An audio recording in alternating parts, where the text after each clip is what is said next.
It works for me.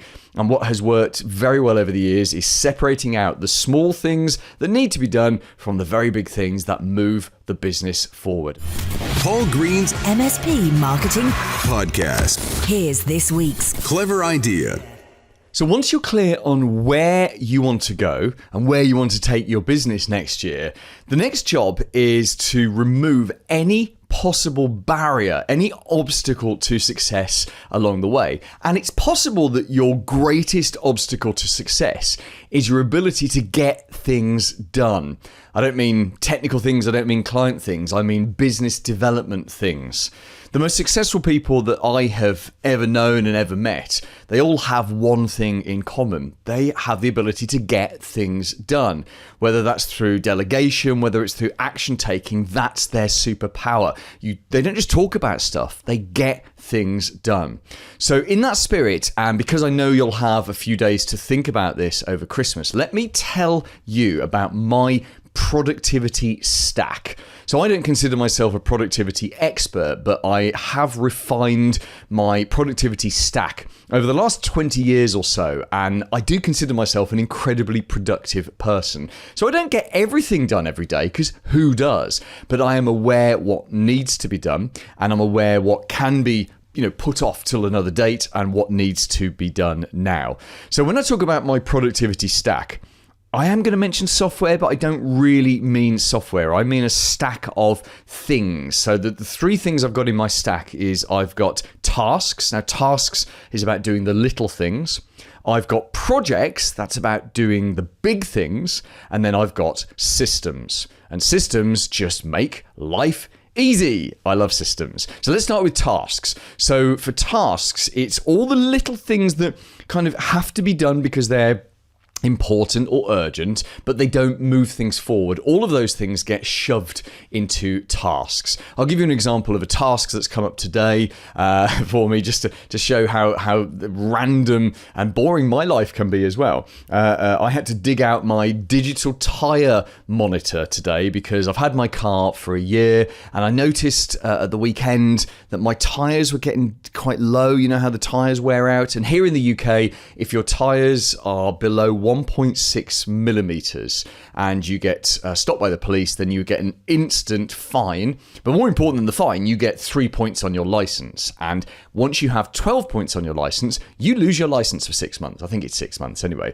So if you were stopped and your car, all four tires were under the legal limit, you've instantly lost your license, which is kind of inconvenient. So one of my jobs for today is to go out and use my little digital thing here, which I got off Amazon, and just measure my tires and then book myself into a tire replacement center if I need to. Now, that's not moving the business forward.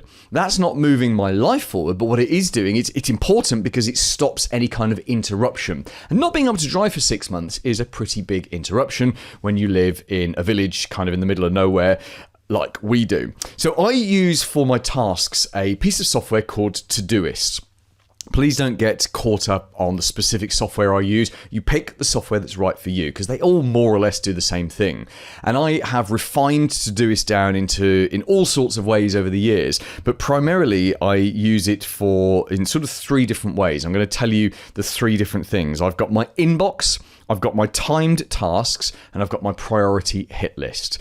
So my inbox is where every single thought in my head goes. The second I think, oh, I need to do that, it goes in the inbox. If I'm driving, I can send myself a voice note, which is transcribed into the inbox, and I use an app called Brain Toss for that. I should get Alexa set up for it as well, really. But the idea is that you never, ever carry a task in your head. You get it out of your head as quickly as you can, you shove it in the inbox, and you forget about it. So I review my inbox at the end of each day, and there'll be 5 to 10 items in there. The things that I can do instantly, I do those things. And the rest of them, they get scheduled for the future if they're not something that I can do quickly. But that inbox must be cleared every single day. Otherwise, it becomes like your email inbox. And when there's 200 items in there, no one wants to tackle that, do they? It's just too difficult.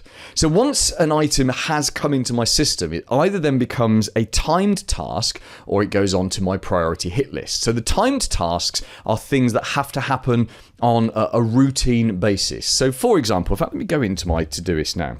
I'm going to my timed tasks. So I have a mixture. I have business or work time tasks and personal time tasks. So here we go. This is so dull. The reality is the mundane things of people's lives are dull when you get into them. So I have a task here to log into iCloud to check that photos are syncing from my phone okay. And the last time I did that was February. So that's one of those tasks that I don't, if I'm going to skip something, I'll skip that one because it's normally quite fine. I've got here another time task that my daughter is due an eye test in a month's time, so I need to book her in on the opticians. Can you see what I mean by timed tasks? They're things that have to be done. They're time specific. And then I've got my priority hit list is my other thing. So I have a priority hit list for the business. I have one for personal, and the beauty thing of the priority hit list is it's literally the list of things that you need to do now. So I will build my priority hit list at the end of each day. What are the tasks that I need to get done each day? And remember, they're the small things. These aren't the big projects. These are the small tasks. So looking here at my priority hit list for the business today, I've got to sign off our monthly MSP Marketing Edge content because that's just been delivered to me by my content manager.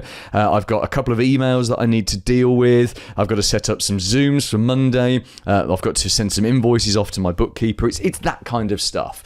But all of those things go onto my task list. And again, my goal is to empty my task list every day. Often I'll pull things out of my timed tasks and put them into my priority hit list.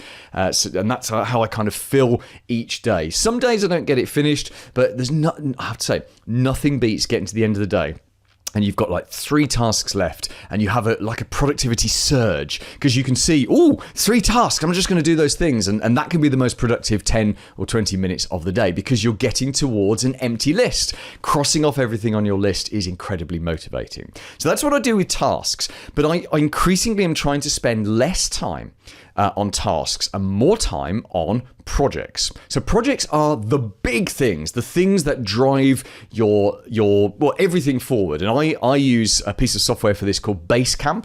Again, use the project management software of your choice. I love Basecamp because it's incredibly affordable. It's very flexible. It's not perfect in any way, but they're constantly adding new features and it looks nice as well. So Basecamp is where within the business where we plan all of our projects, all the things that are moving us forward.